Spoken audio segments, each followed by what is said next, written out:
the Earl of Electricity, the Emperor of Air, the Imperial Poobah of Plumbing, the Grand Toileteer, the Master Plumber, Dick Ray. And good morning. You're listening to the Home Improvement Hour with Dick Ray, the Master Plumber, and that would be me. I'm here every Sunday. This is Dick Ray, the Master Plumber. Whoa, what's going on there? I don't know what that was. Hey, you're listening to the Home Improvement Hour with Dick Ray, the Master Plumber. That's me, and I'm here every Sunday from 11 to noon. And we talk about, what the name of the show is, the Home Improvement Hour. We talk about things around your house, things around the house. There's a lot of different kinds of people that listen to this show, I think. I know that there are a lot of do-it-yourselfers that enjoy saving a little money and working on do-it-yourself projects around the house.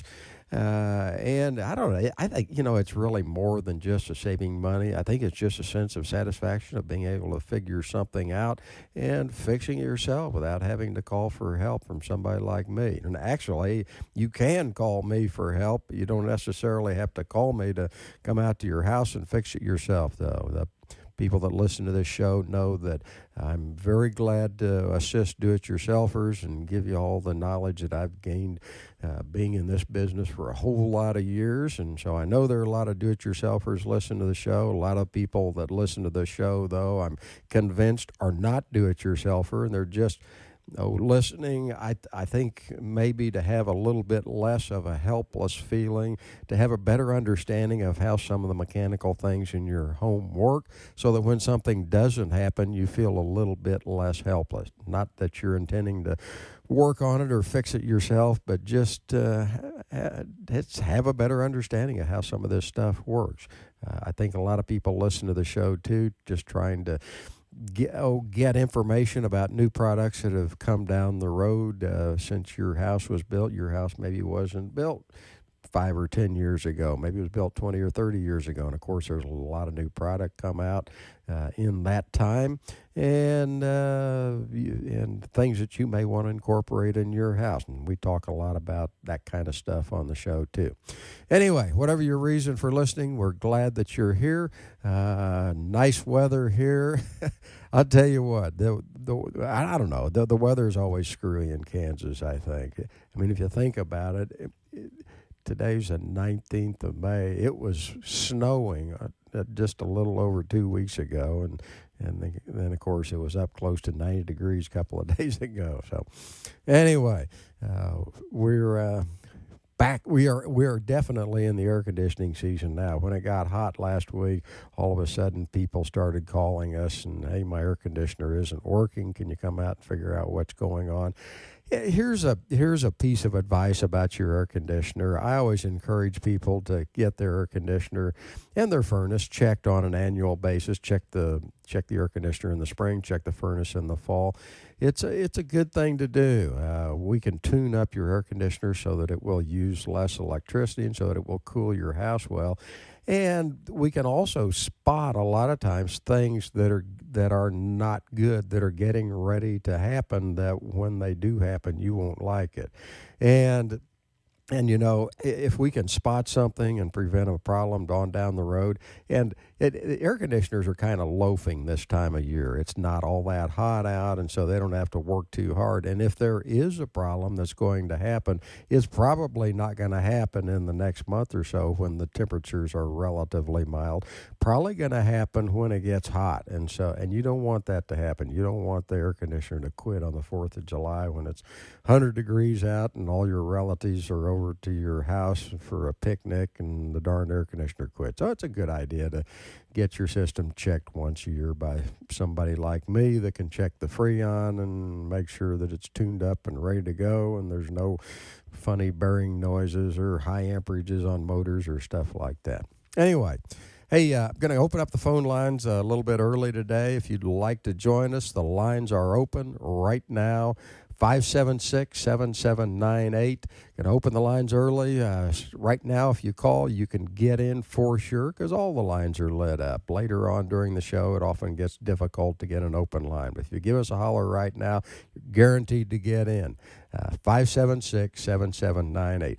I'm going to tell you a story today, and then we're going to get to the phones. This is something that I've talked about on this show before. I've talked about this kind of thing before. But this story has some really unusual aspects and demonstrates just how effective tools of modern technology can be. I mean, these are tools that we didn't used to have at all, and I don't know how we used to get along without them. So anyway, here goes. Sewer odors. An embarrassing thing, if you have this problem in your house, sewer odors are very embarrassing, and this is something that can be difficult to find without special tools. Well, I've got the tools and the knowledge, and I've been locating and stopping sewer odors for many, many years now. And I'm not going to say that I've found every sewer odor that I've searched for, because I haven't, but almost every one I've looked for I've found. And this is an area that most plumbers don't have much expertise in, but I do. And first, a little bit of a review from past shows. Many sewer odors are the result of something as simple as a dry trap from a seldom used plumbing fixture, a shower that never gets used, or a lavatory and a guest bath that nobody ever runs any water in. And these are the easy odors to find. If a plumbing fixture doesn't get water run down its drain on a regular basis, at least once a month, the water in its drain trap will evaporate, and it will allow sewer odor to come up through the drain. And the cure is simple. You don't need a plumber to fix that. Run water down the drain to refill the trap, and the sewer odor goes away. Well, I don't usually get called out to find those easy-to-find odors. Homeowners usually find them themselves, or actually, a lot of times I just tell them over the phone how to cure stuff like that. Sewer odors, which aren't the result of a dry trap, those are the ones that are tough, and they're the ones that I get called out on usually, like this job I'm getting ready to tell you about here. And this job took place a couple of months ago, and my plumber, Zach, he checked all the easy stuff, but it wasn't a dry trap, and it wasn't a bad wax seal on a toilet, which meant that we're going to have to get our smoke machine out and search out the sewer odor. You see, the problem with finding a sewer odor is that you can't see sewer gas. It's invisible, but boy, you sure can smell it. You just can't see it. Well, years ago, my dad invented a technique for making sewer odor leaks visible. You see, the sewer odors come from some kind of a leak in the sewer system. It could be a dry trap, of course, or a leaking wax seal at the base of a toilet, or it could be a crack in a drain, or a crack in a vent line, or a broken drain fitting. But how do you find it? Because sewer gas is invisible. Well, sometimes the odor is coming from a leak inside of a wall, or underground, or under the basement floor, and that makes the leak even tougher to find, because the pipe's not even where you can see it. This technique my dad invented to make sewer odor leaks visible is really simple if you think about it. And simply put, here's what we do. We usually go up on the roof of the house where we connect a squirrel cage blower to the plumbing vent stack, which comes up through the roof of the house. And inside the blower, we put large industrial smoke bombs. And when we light the smoke bombs and turn the blower on, large amounts of very dense smoke are forced down into the house's drain and vent system. Well, wherever there's a crack or hole or a leak in the drain or vent piping that would allow sewer odor to escape, hey, smoke's also going to escape from that same hole. Well, on this particular job I'm talking about, when we ran the smoke machine, smoke started coming up through a crack in the basement concrete floor. Actually, it was the crack where the basement floor touched the concrete basement wall. Well, at that point, we knew that the sewer odor leak that we were looking for was in the main sewer pipe, either right under the basement floor just before it exited the house, or in the main sewer line just outside of the house. And it was a toss-up. The leak could have been either just inside the house or just outside. And we didn't know whether to jackhammer the floor and dig inside the basement to find the leak, or to get our backhoe and dig up the sewer outside the house to find the leak. It could have been either place. Well, we decided to jackhammer the floor and dig there with our fingers crossed, because it would be easier to jackhammer the floor and dig under the basement floor than to go get our backhoe and start digging outside. So we opted to jackhammer the floor first. Well, once we got the pipe uncovered under the basement floor, we again ran the smoke machine, and unfortunately, the smoke which appeared in the hole was coming from outside of the house. So the next day, we returned with the backhoe, dug up the line just outside the house, located the sewer, hand dug around it, ran the smoke machine again, and located the large crack in the sewer pipe pretty much right underneath the basement foundation wall. So anyway, tell me how you would have, you tell me how we could have pinpointed that leak with any other technique other than our smoke machine. That leak never would have been found by any other method. It was underground, under the basement floor, almost outside the house. The leak was, and so it just would have been impossible to find otherwise. And yet the smoke made it visible. Where the sewer, if the sewer odor is getting up through the floor, the smoke will also. And we found several underground leaks with this machine when smoke started coming up through the ground and through the grass. We've also found leaks in pipes that were inside of sheetrock walls when the smoke started escaping from the wall around an electrical switch or outlet. You know, God, I love the new technology. How'd we ever survive without it? Bottom line is if the sewer odor can escape and be smelled, the smoke's going to be able to escape and be seen. Anyway, on this job, we cut out the crack section of cast iron pipe under the foundation wall, replaced it with new pipe, no more sewer odor. And that's just something that there's no way in heck we could have found that leak without this equipment. Anyway, enough said. If you have any questions about sewer odors and how to find them, or about the equipment my dad invented, the phone lines are now open, so give me a call right now if you have questions, or of course if you have questions about really anything else, call me, or maybe you have a question about something else mechanical in your home, your air conditioner, your heat pump, or maybe you've got a do-it-yourself project you'd like to have a little bit of help with, or a start in the right direction. And of course, I'll be glad to talk about that too. And of course, keep in mind that I do the things that we talk about on this show. I do those things every day for a living, and that would include fixing and replacing broken air conditioners and furnaces and heat pumps and plumbing repairs, as well as complete kitchen and bath remodeling. So if I can pass on any information to you that'll help, more than glad to do it. All you got to do is pick up the phone. Our number, 576-7798. We still got a couple of open lines. Would love to have you give us a holler. 576-7798. So give us a call. This part of the show that's coming up, we're going to spend the rest of the show answering your calls. That's always the best part of the show, because we're going to talk about what's on your mind, what problem you have, what question you have. Maybe you've got a question about your air conditioner or some new piece of equipment that you've heard about and don't know whether. I mean, you know, half of the problem, I experience it. I'm no different than you are. You know, you hear about something and it just sounds so wonderful, and yet you say, I wonder if it really is as good as it sounds, and you wish you had a buddy in the business that you could talk to that would give you the straight scoop and say, yeah, it's great, I've got one in my house, or hey, it isn't as good as it sounds. Well, I guess today I'll be your buddy in the business if you have a question about something like that.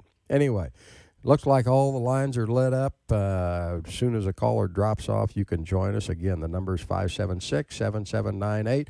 You're listening to the Home Improvement Hour with Dick Ray, the Master Plumber. We're going to take a short break, and we will be right back. This is Dick Ray, the Master Plumber. You have a 2-story house, and let me guess, even with the fans running full blast in the summer, it's still miserably hot upstairs. I mean miserable. Hard to sleep at night. Yeah, you could get a window air conditioner. Window noisemaker, I call them. They're noisy, expensive to operate, and just look terrible, like a big old wart on your beautiful home. Well, I've got the answer. It's a good-looking, slim, unobtrusive Mitsubishi Electric cooling and heating unit that you can't even hear running. And efficient? Heck, it puts out twice the cooling capacity per dollar spent on electricity compared to your current air conditioner. I've got 2 at my own home, and they are wonderful. So quiet. They're great for room additions or for any hot or cold spots in your home, too. Mitsubishi Electric cooling and heating systems installed in your home by Dick Ray, the Master Plumber, the best that money can buy. This is KMBZ. This is Dick Ray, the Master Plumber at Shawnee Mission Plumbing, Heating, and Cooling. You know, people have told me for years that they feel I'm wasting my education by being a plumber. I studied at K-State, where I was in the Mechanical Engineering Honors Program and graduated cum laude with a degree in Mechanical Engineering. And after graduating, I completed all of the coursework for a master's degree in Mechanical Engineering. Yes, that's why some people might think I'm just an overeducated plumber wasting my education. But you know, I don't feel that way at all, and I never have. What I think I am is a guy who's in business who has a lot better understanding of the physical and mechanical principles involved in the plumbing and air conditioning business than my competitors do. Lets me be a lot better at what I do than the competition. What do you think? Dick Ray, the Master Plumber, the best that money can buy. This is KMBZ.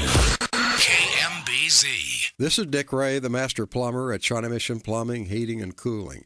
The biggest problem with repairing a broken sewer is figuring out exactly what the problem with the troublesome sewer is, and then, more importantly, pinpointing the exact location of the problem so that it can be either dug up under the basement floor or outside the house in the yard. Knowing what the problem is and where to dig is crucial to minimize costs and to minimize the amount of digging needed. We bought a sewer inspection camera years ago so that we can run it through your problem sewer to see where the problem is and to pinpoint exactly where to dig to minimize costs when we come back with our jackhammer to dig under your basement floor or come back with our backhoe to dig up your sewer outside. We do a lot of this kind of work, and we're good at it. Sewer Repairs by Dick Ray, the Master Plumber, the best that money can buy.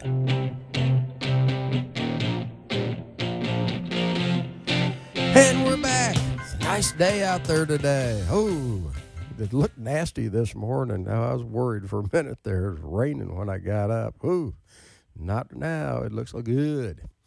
Let's see here. All the lines are lit up, so I'm going to shut up, and we're going to get to the phones here. We'll start with Paul and Shawnee. Hello, Paul. What can I do for you? Paul, are you there? I'm here. Okay. Yeah. I enjoy your narrative of the jackhammer and then coming back the next day, digging it all up and all. My question, as I'll bet everybody listening, being a homeowner and whatever else, and having you guys, it's not a very glamorous subject, sewer. Everybody'd rather talk about their Carnival cruise. Unless you're a plumber, we just love talking about that stuff. Yeah, right. Well, here lately the Carnival cruises. Oh, yeah, the Carnival cruise. Yeah. Anyway, what's it cost? What did that job cost? That's what we're all. Oh, golly. Digging up a sewer with a backhoe is never an inexpensive thing. I mean, we're talking in the thousands of dollars. But the thing that makes it less expensive than it used to be was that in the good old days, or whatever you want to call them, back before we had sewer cameras, we didn't know where the problem was. And so the only way to cure a problem with a sewer, you knew there was a problem, but you couldn't run a camera through it to see the problem and then to pinpoint it and know exactly where to dig. So back in those days, the only thing we could do to be sure we were going to fix the problem would be just to replace the whole sewer. Right. But those days are gone. I mean, every now and then we'll run our sewer camera through a sewer, and there's so many bad spots in the sewer that we just tell the homeowner, really the right thing to do is just replace the sewer all the way from house out to the city sewer. I understand all that and all, but just out of curiosity on this job, where you described what you did pretty good. Yeah. Okay. As far as that, was it a $4,500 job, $8,000 job? Oh no, it wasn't that much. I don't remember. I think the outside part of the job, I don't know, $2,000 or $3,000, something like that. Okay. That's $2,000 or $3,000 is about the best possible case when you get out there with a backhoe. But it's a hell of a lot better than $10,000 or $5,000 or $10,000 to relay the entire sewer. Well, sure, and there was a house in the neighborhood, and it wasn't draining right and everything, and I mean, they dug down 20 feet to hit the main line under there, and I stopped. I mean, I go, what's this cost you? And they said, well, at first they said it was going to cost $7,500, and then they said, now we're being forced out of our house because the whole job's $20,000, but you have to have the sewers drained, because it all flows.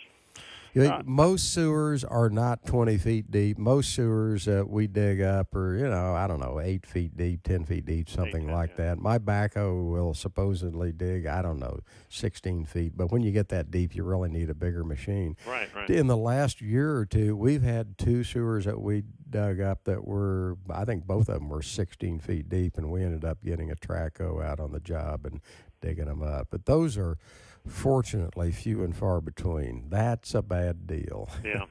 Okay. All right, thanks. You betcha. Bye. Good call. All righty. That opens the line. If you'd like to join us, our number 576-7798. You're listening to the Home Improvement Hour with Dick Ray, the Master Plumber. Got one open line, 576-7798. And with that, we will go and talk to Joy. Hi, Joy. What can I do for you? Well, I was wondering what general area will your technicians come to? Will they come as far as Smithville, Missouri? Yeah, we've been up to Smithville before. That's kind of pushing the outer limits of where we go. But, yeah, we've been up there. Okay. Now, do your technicians have an aversion to being in crawl spaces? I think everybody has an aversion to being in crawl spaces. I mean, that's not, that's just part of being a plumber, You dig ditches and you work in crawl spaces. I mean, that's just part of the deal. Well, I have a leak that's from my outside faucet, and it is just inside the crawl space to where you can't get to it from outside. Yeah. I have called 3 plumbers, and the minute I mention a crawl space, I never hear back from them. Oh, really? Yes. Man, so we've got gentlemanly plumbers, or I don't know. I mean, a crawl space. I've heard that I think there's quite a few plumbers that won't work for you if you have a mobile home. I've heard that from a lot of people, but a crawl space? Well, this... we'll go in your crawl space.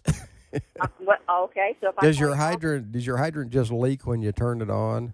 Yes, and it comes out from behind the siding. Okay, yeah, you need a new hydrant. That's not a terrible job. Now, I don't know. I mean, this isn't one of those crawl spaces where you have to crawl in on your belly and you can barely get between the dirt and the floor joists, is it? Possibly. I'm not sure. I've only been in just a little bit of it, and it's only about maybe 15 foot. 50. Oh, okay. It's just under one partial part of a room. Yeah. Well, I mean, most crawl spaces, some of them you can almost stand up in. Others you crawl in on your hands and knees. But I don't know. I mean, that's just part of being a plumber. If you don't want to work in a crawl space, you better go work at a bank and not be a plumber. Well, I started saying this one, you may be able to get to it from the outside, but I'm not sure. Nope, I don't think so. From the symptoms you're describing, probably going to have to get down in the crawl space and replace that hydrant. Okay, so if I call your office Monday, maybe I can set something up? Yes, ma'am, sure can. All right. Well, thank you very much. You bet. Thanks, Joy. Bye.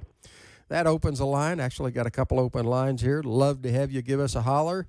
576-7798. It's the best part of the show that we're in right now, where we answer your questions, help you with your problems, but you got to pick up the phone and make it happen. Give me a call right now, 576-7798. And let's see. Let's talk to Joe here. Hi, Joe. What can I do for you? Dick, I have an unusual situation, and I'm not sure what I've got. Okay. I live on a small acreage in Leeson. I have a dog that loves to dig up and kill moles. Well, okay. The other day she dug this hole, and then all of a sudden it opens up. It opens up into a wider space below the hole she dug, and you got 12 inches or so of topsoil held together with the roots, and then there's probably at least 2 feet between the bottom of that to about 3 feet of standing water down below. Oh, really? Now, yeah. Okay. Now, I guess what I'm looking for is to be assured that this is not my water line, because my water pressure in the house is fine. Yeah, I'd be more apt to think it's a problem with the sewer. Hey, can you hold on? I've got a break for the news here. Can I talk to you after we get back from the news? Sure. Okay, I'll put you on hold. Alrighty, you're listening to the Home Improvement Hour with Dick Ray, the Master Plumber. Got a couple open lines. We'd love to have you join us. All you got to do is pick up the phone, give us a holler. The number, 576-7798. We're going to break for the news, and we'll be right back to the phones. This is Kansas City's news, traffic, and weather station. This is KMBZ, Kansas City. 30 in Kansas City from the KMBZ newsroom. I'm Andrew Yates. There is severe weather slated for our area later this afternoon. Keep it tuned to 98.1 FM KMBZ and KMBZ.com. Sally Russell will have the forecast in just a moment. A car collides with a party bus in the metro, sending several people to the hospital early this morning. The wreck near southbound Bruce R. Watkins near Emmanuel Cleaver 2 Boulevard happened around 3 a.m. today. Kansas City police tell KMBZ and Channel 9 that the car may have cut the bus off and that 3 people inside that vehicle fled the scene. No word on how many people on the party bus were hurt or details on the extent of their injuries. A top aide says the targeting of Tea Party groups by the Internal Revenue Service is something President Barack Obama first heard about on the news. Speaking on CNN's State of the Union, Dan Pfeiffer says Obama was not informed in April when the White House counsel's office learned of the Inspector General's investigation. He says it was to avoid giving off the appearance of interference. Now your forecast from staff meteorologist Sally Russell. Strong cold front's going to push on through and increase the chance for some widespread severe weather this afternoon through tonight. We are going to see very large hail, above 2 inches in diameter, very strong wind gusts, and the chance for some tornadoes as well. So it's going to be a very, very nasty afternoon and definitely a nasty and dangerous night. Most of these showers and thunderstorms develop and start to push on through after about 3 or 4 o'clock this afternoon. Our highs right around 85. Showers and thunderstorms will be severe, especially through the evening, but some of them could last as we head through the overnight. We'll drop down into the middle 60s, and then another round of showers and storms that could be strong to severe will be with us later Monday afternoon. I'm staff meteorologist Sally Russell, KMBZ Weather. Right now it's 75 degrees at KCI, 77 degrees in downtown Kansas City, and 74 degrees at your official weather station. I'm Andrew Yates. Stay connected with 98.1 FM KMBZ and KMBZ.com. This is Dick Ray, the Master Plumber at Shawnee Mission Plumbing, Heating, and Cooling. Not many plumbers own a backhoe and dump truck like I do. Means they either don't dig up and repair underground plumbing lines at all, or if they do, they have to hire a subcontractor to do the work. And that means more expense and a slower reaction time. I own my own Case 580 backhoe, so I can react quickly in emergencies without having to hire a subcontractor who's not really a plumber. So if your sewer needs repaired or your underground water line replaced, or an underground gas line or fire line needs repaired in a hurry, call me. I specialize in that kind of work, and I have the sewer camera and pipe locators needed to make the job go more quickly and efficiently. Underground Plumbing Repairs by Dick Ray, the Master Plumber, the best that money can buy. This is KMBZ. KMBZ. This is Dick Ray, the Master Plumber. If you're like a lot of people and just hate your toilet because it gets plugged so frequently, and if you're at the point where you're saying, I'm sick of this, I want the best flushing toilet known to mankind, then you want a Gerber Ultra Flush toilet. It still only uses 1.6 gallons of water per flush, but that 1.6 gallons of water is stored in the toilet tank under pressure, and when it's released, you've never seen a flush that powerful in anybody's home. It's really dramatic. Often people will put things down toilets and public restrooms that they wouldn't in their own homes, like rags or handy wipes or tampons. Or maybe you have a family member with large, firm stools. Whatever the reason, if you really want the most powerful flush available, you want a Gerber Ultra Flush toilet. You can see the flush in the live models in my showroom, too. Gerber Power Flush toilets installed by Dick Ray, the Master Plumber, the best that money can buy. This is KMBZ. Opinions expressed on the following paid commercial program are those of the host and guests and do not represent the opinion of KMBZ or Entercom Kansas City.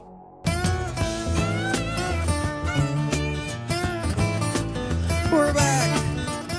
You're listening to the Home Improvement Hour with Dick Ray, the Master Plumber. That's me, and I'm here every Sunday from 11 to noon trying to help you out with your mechanical problems around the house. We talk on this show about the things that I do every day for a living and things you don't do every day for a living. And so when stuff like this happens, maybe you would like to talk to somebody that knows what's going on. Well, that's me. Anyway, we're going to get back to the phones here. We do have a couple open lines. I would love to have you pick up your phone, give us a holler, tell us what's on your mind, what problem you have or what question you have. 2 open lines, 576-7798. Give us a holler right now, 576-7798.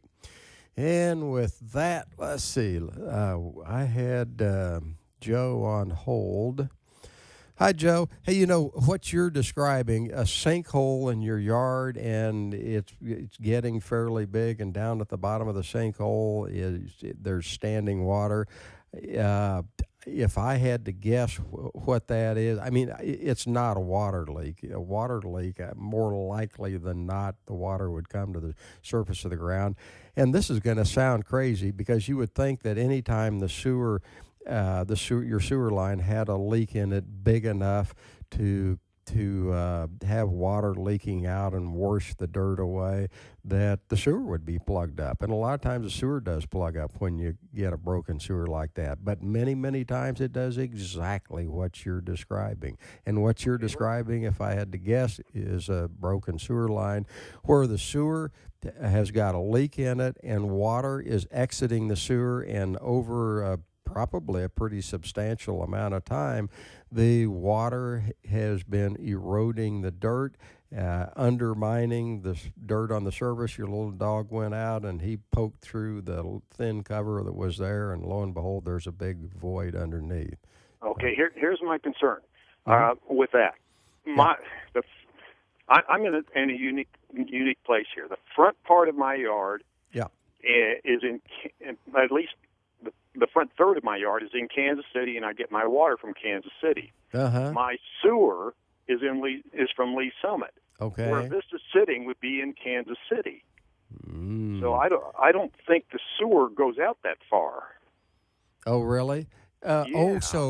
Okay, now the really good news would be, I mean, you're responsible for your sewer line that leads from the house out to where the city sewer is. The city sewer, naturally, Lee Summit or Kansas City is responsible for that. So the best news you could get at this point is that, yes, there's a leak in the sewer, but it's not in your sewer, it's in the sewer main, which it very easily could be. So you know what I would do first, rather than call a plumber like me? I mean, I'd come out with a sewer camera and run a camera in, and you'd have to pay for that, of course.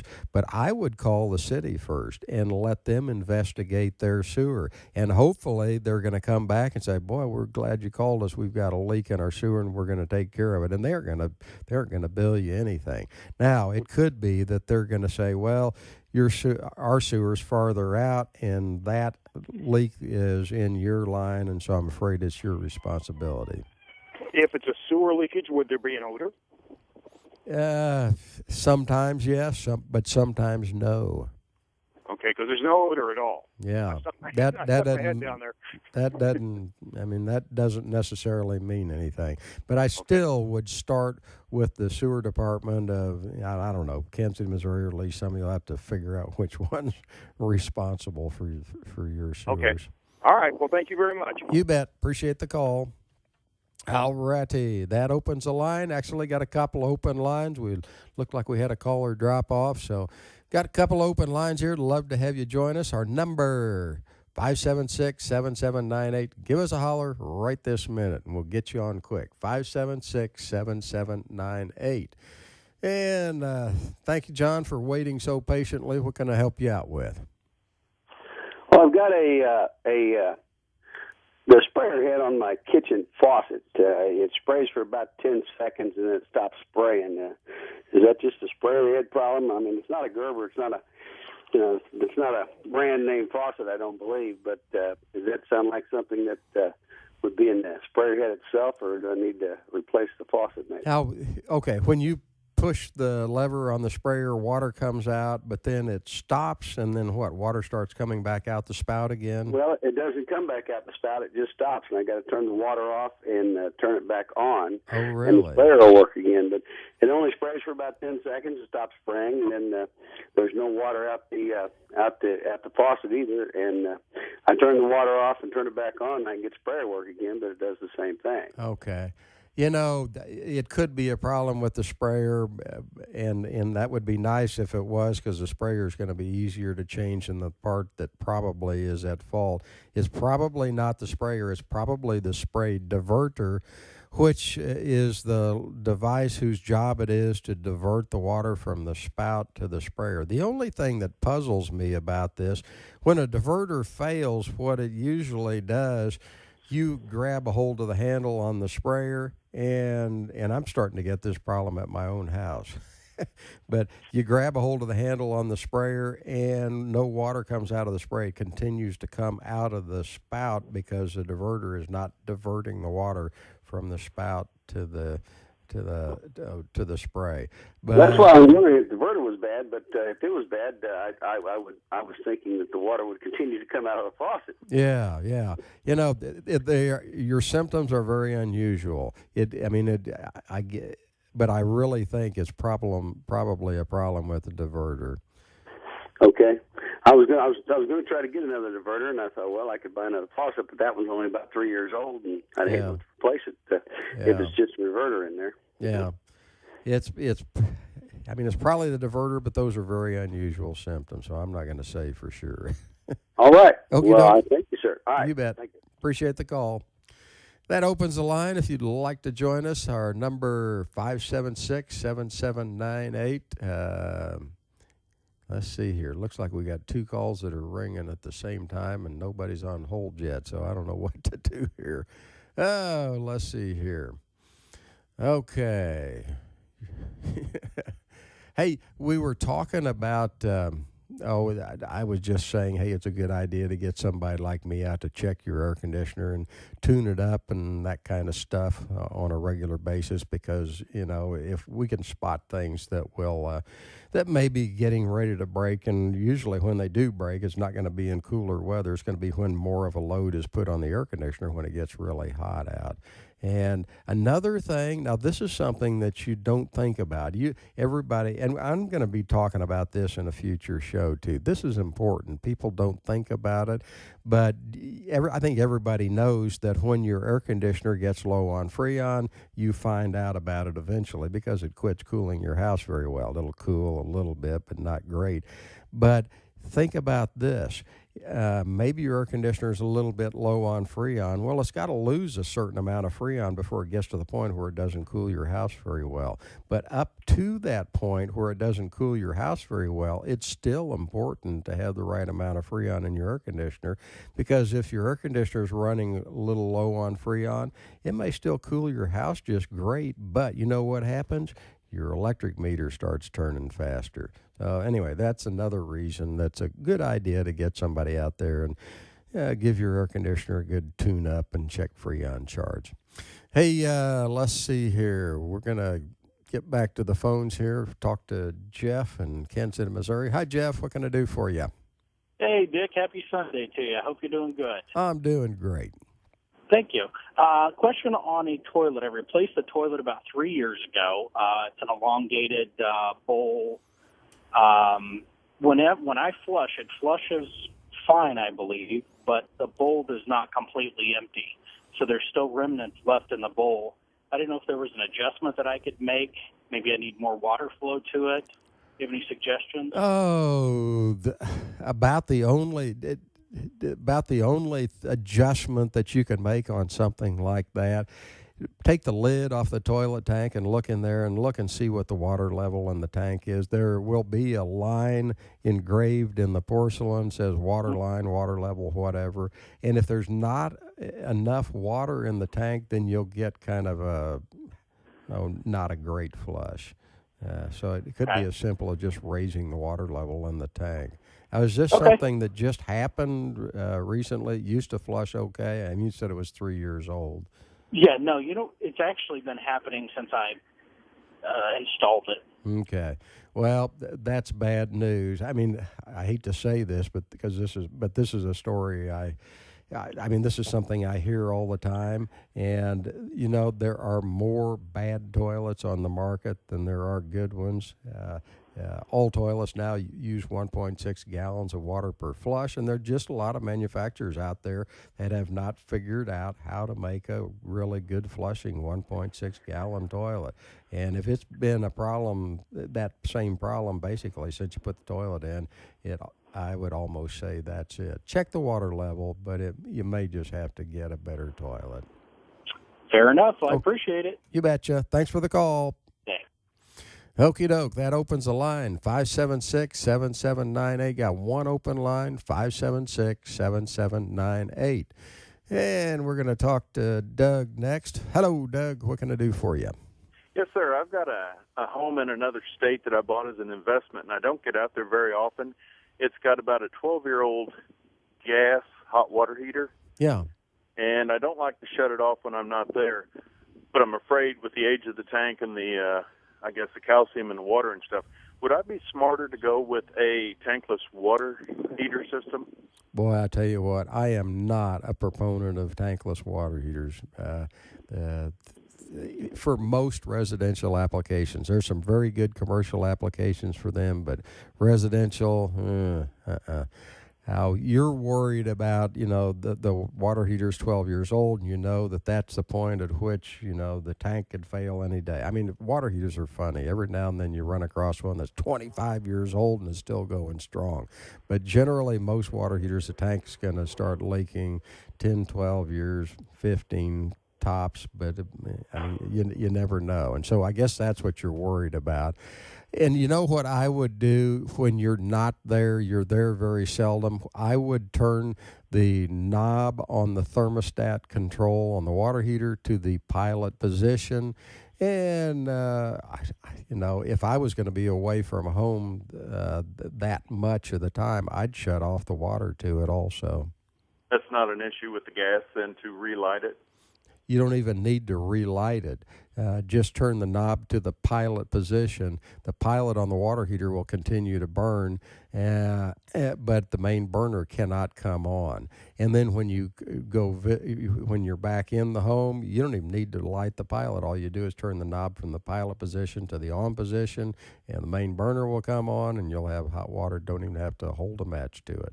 Would I be smart to drain the tank since I'm months at a time not being there? I wouldn't personally. I mean, you could, but all I would do is just shut off the main water line to the house. Dick, you got the best show on Sunday. Was that saying much? No, I appreciate your comment. I really Thank do. You. Okay. Bye-bye. All righty. Yeah, we'll let that one go. That opens the line if you'd like to join us, 576-7798. Phone line's been going good today. It's often difficult to get an open line during this show. I hear that all the time, and I have for years, and so I've started telling people, hey, you don't have to call me during the show.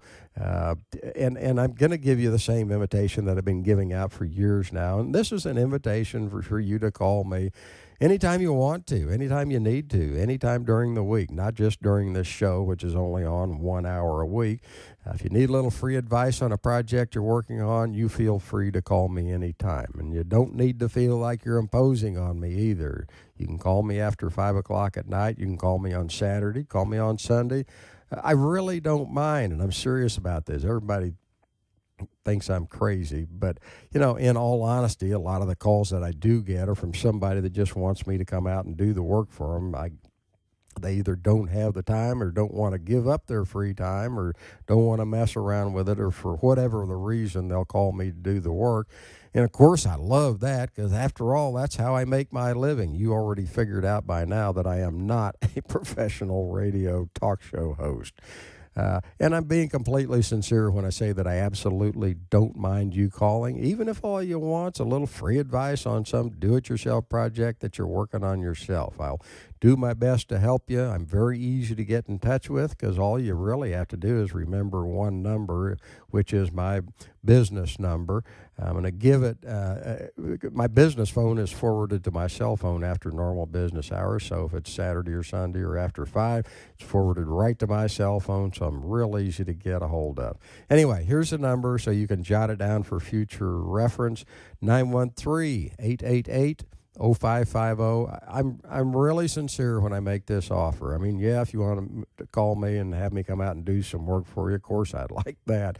But I'm sincere when I say that if you're working on a do-it-yourself project, I'll try and help you. I won't try and talk you into letting me come and do it for you. I'll do my best to help you out. And I give out a lot of free advice and information to a lot of people on a daily basis, and I do it willingly. So once again, don't hesitate to use the number, which is 913-888-0550. And with that, we're getting back to the phones, and we will start with, I'm not even going to, Anita. Oh, Anita. Hi. Yeah, is that it? Okay.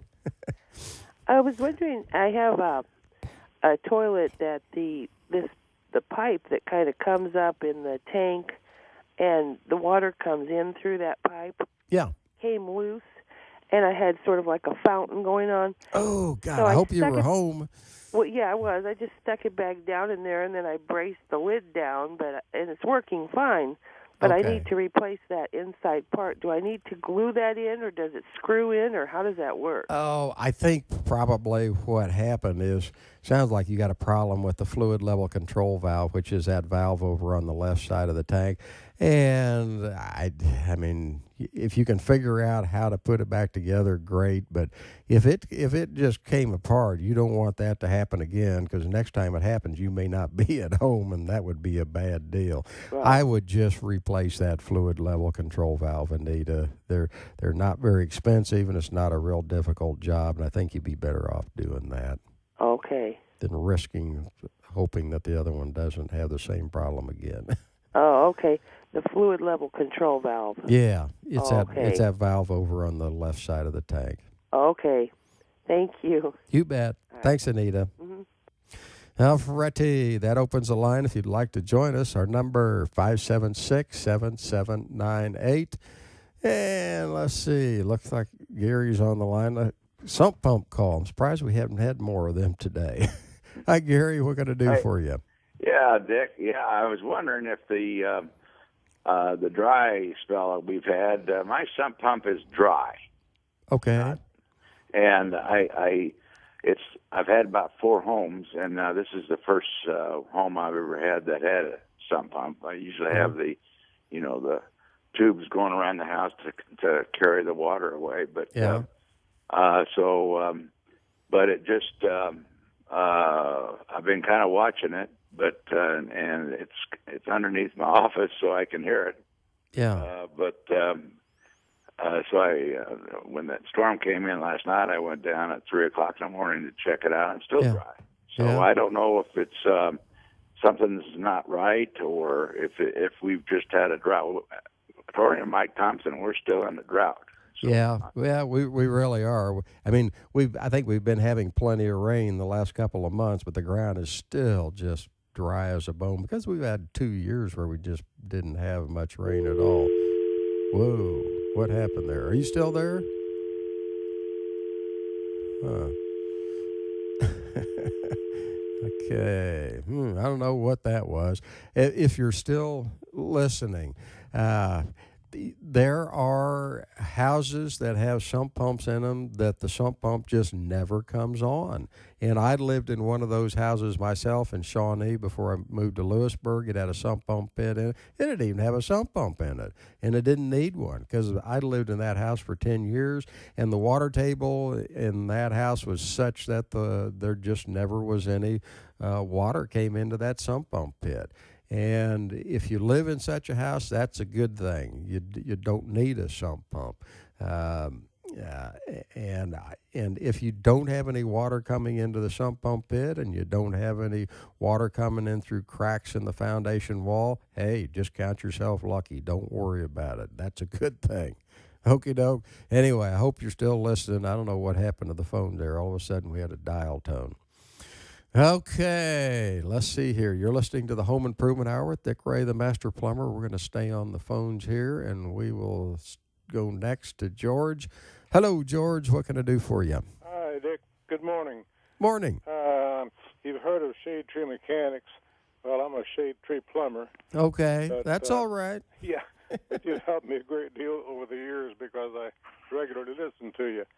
So I'm just one shot above a shade tree plumber. Okay. The problem I have has to do with the kitchen double sink. Okay. One side has garbage disposal, and recently the garbage disposal side virtually stopped up, like Okay. 90% blockage. Okay. That sounds like a medical term. Pardon? That sounds like a medical term, 90% blockage. Yeah, well, it's about the same category. Okay. At my age, I could be 90% blocked. You know what PhD stands for, don't you? What? You know what PhD stands for, don't you? PHB. PhD. No. Plumbing, heating, and drainage. I just had to throw that in. Oh, okay. Okay. Okay, so the garbage disposal side was plugged up, but the other side wasn't. Right, and the mystery to me is that that I can fill that right side up on the garbage disposal side. Yeah. And it'll take, Lord, an hour and a half to finally drain down. But yeah. if when I've got that tub full, if I turn the garbage disposal on, it sucks it right down. The garbage disposal is acting like a pump. Basically, the garbage disposal side of the sink is plugged up, but when you turn the garbage disposal on, the garbage disposal acts as a pump. It helps push the water past the blockage. If you look underneath the kitchen sink, you're going to see that each side of the sink is on a separate pipe, right. And that's why one side will drain and the other side won't. They both join into a common pipe once they get back inside of the wall. The good thing about what you've described to me is that the part of the drain that's plugged up is right there underneath the kitchen sink. It's not inside of the wall or down under the basement floor, and generally you can fix a problem like you're describing just by taking the trap off of the garbage disposal and scraping out the inside of that drain. The drain that's plugged up is probably just the trap arm that goes back into the wall, and it's a piece of pipe that's probably a foot or a foot and a half in length at most. So easy to clean, easy to access. That sounds good. And I appreciate the explanation about the garbage disposal being a pump. Yeah. Because that's just been throwing me. Yeah. As to why, and I've done everything but pulling everything out from under the sink and removing the trap. Yep, that's what you need to do. And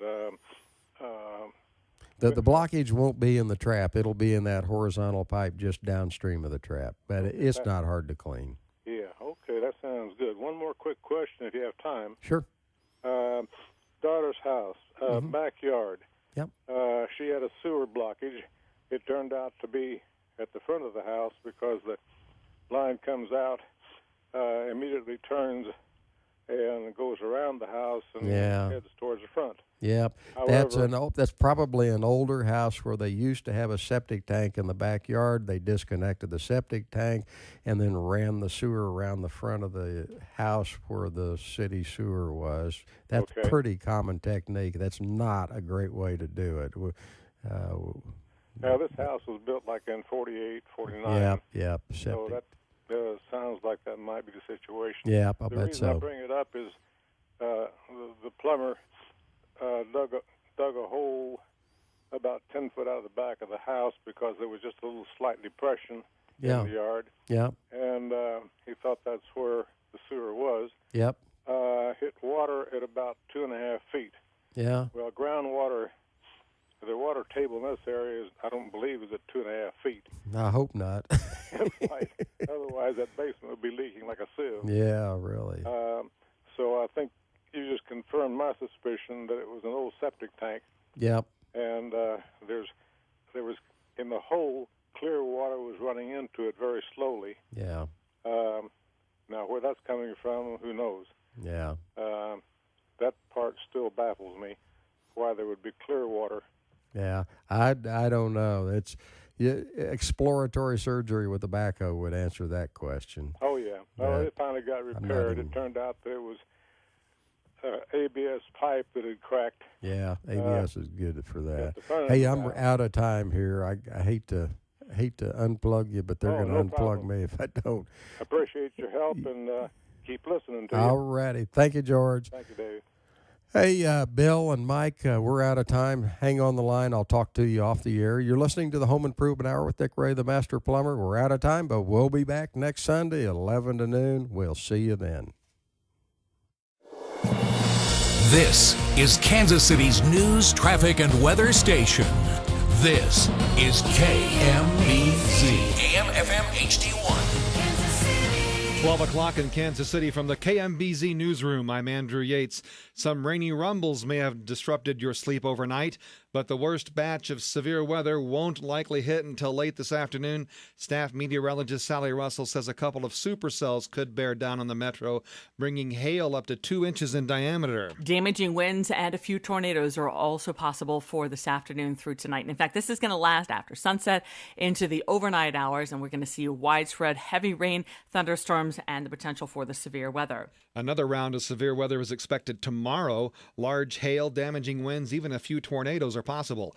Keep it tuned to KMBZ and KMBZ.com, and we'll keep you updated as these systems approach.